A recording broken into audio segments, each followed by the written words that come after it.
जी हाँ, तो दोस्तों हमारे चैनल को सब्सक्राइब करने के लिए नीचे दिया गया लाल बटन दबाकर सब्सक्राइब करें ताकि हम आप तक अच्छे वीडियो पहुंचा सके।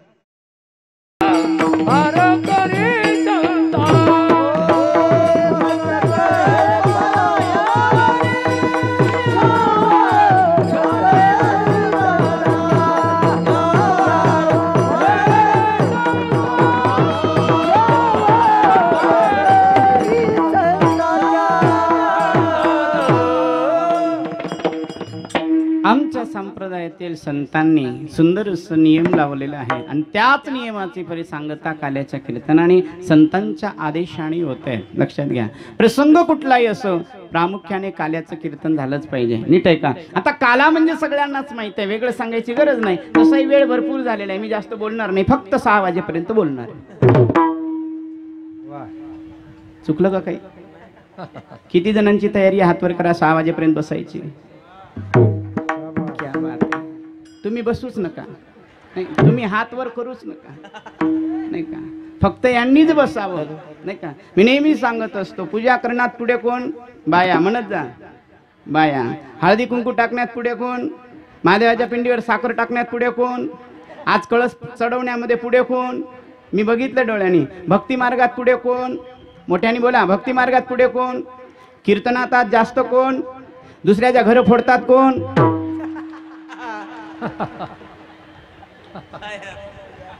अच्छा, चला आता बघा माझ्याकडे, काही काळजी करू नका। तसं तर बोलायचं मला खूप आहे आणि ब्राह्मण गाववासियांचं प्रेम पाहून आता बोलायचं शिल्लक काही राहिलेलं नाही। किंबहुना बोलायचं जरी म्हटलं तर नेमकं कुठल्या शब्दात बोलायचा हा प्रश्न पडलाय। विठ्ठल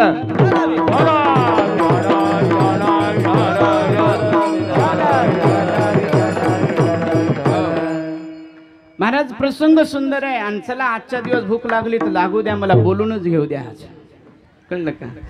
महाराज, मी पहिल्यांदाच काल सांगितलेलंच होतं की नियोजन व्हायच्या अगोदरच तारीख द्यायची की नाही द्यायची या तिथीवर तसा आमचा देगडीचा सप्ताह होता। प्लीज बाजूला असणारे आमचे माने काका, म्हणजेच मी काल सांगितलं ना, डॉक्टर माने, संजयराव डॉक्टर माने, आमचे विनायकरावजी माने यांच्या माध्यमातून एक संबंध जुळून आला गरुडे अण्णाचा आमचा, आणि विशेषतः यांच्या माध्यमातून एवढ्या सगळ्या लोकांचा आज इथे दर्शन घडलं 8 दिवसापासून। तारीख देत असताना अणमण चालू होतं माझं, द्यायचं की नाही द्यायचं की नाही, पण यांनी सांगितलं म्हणे महाराज तुम्ही तारीख द्या, काळजी करू नका। आणि खरोखरच आज एवढा सुंदर सोहळा पाहून डोळ्याचे पारणे फिटून गेले। विठ्ठल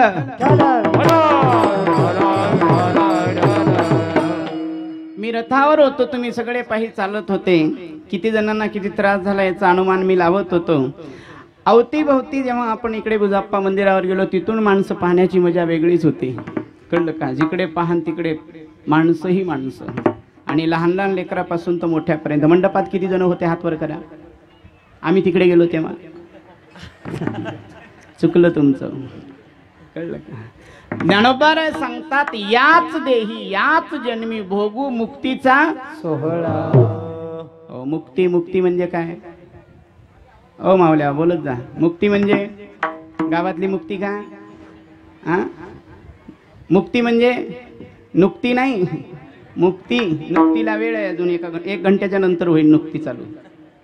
बोला, मुक्ती म्हणजे कशाला मुक्ती म्हणायचं? मी एकांना विचारलं होतं, ते म्हणाले महाराज मुक्ती म्हणजे मुक्ती झाली पाहिजे। मी म्हटलं कशातून मुक्ती? म्हणे या देहाची मुक्ती झाली पाहिजे। नीट आहे का? देहाची मुक्ती, मला सांगा देहाची मुक्ती करावं लागतं का? नाही। देहाची मुक्ती जर म्हणाल तुम्ही तर देहमुक्तच होतो, देह जाणार तुम्ही किती धरून ठेवा, एक दिवस तो मुक्त होणार, कळलं का? तसे देहाचे 4 प्रकार आहे, स्थूल, सूक्ष्म, कारण, महाकारण, कळलं का? मग नेमकं कुठल्या देहाची मुक्ती?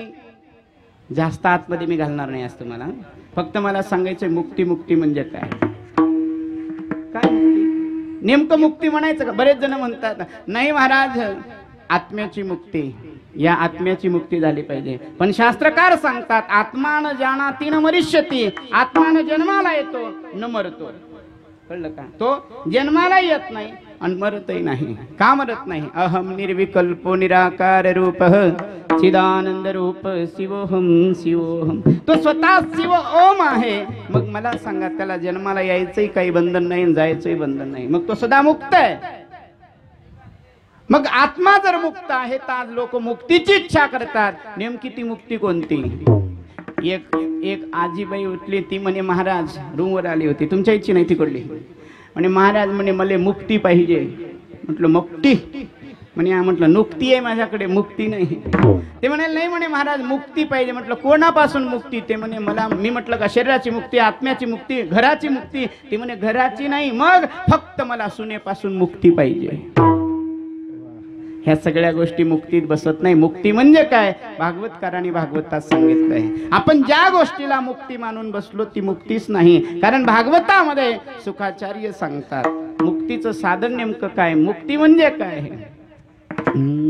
मणैव मनुष्याणां कारणं बन्धमोक्षयो बद्धं तु विषयासक्तं मुक्तं निर्विषयं मन. कळलं? मन एव मनुष्याणां कारणं बद्ध मोक्षयो. कळलं का? मुक्तीला कारणीभूत तुमच्या संसारामध्ये असणारी तुमची कल्पना आहे. कळलं का? आणि कल्पना निर्माण करणारा मन आहे. कळलं का? मनच भुक्तीसाठी मुक्तीसाठी कारणीभूत आहे. कारण मनाने जे जे इच्छा व्यक्त केल्या आणि त्या व्यक्तीने, विशेष सोपं करून सांगायचं जर झालं, संसारामध्ये जो आसक्त आहे, मनाची जी आसक्ती आहे, जो आसक्त झालाय तो बद्ध आहे. आणि आसक्तीपासून जो मोकळा झाला तो मुक्त आहे. विठ्ठल.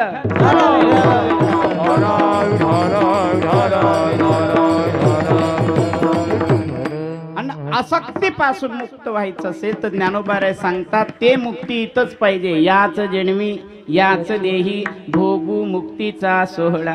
याच जन्मात याच देहाने. आणि महाराज असं सांगावं असं वाटतं, एवढं सुंदर नियोजन, एवढं सगळं व्यवस्थित पाहिल्यानंतर माणसाचं मन जर इथं लागत नसेल तर त्याचं मन कुठंच लागत नाही. विठ्ठल.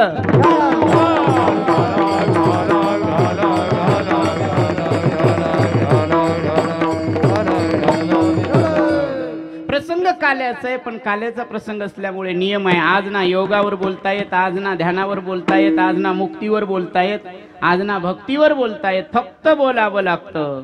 चरित्र ते उच्चारावे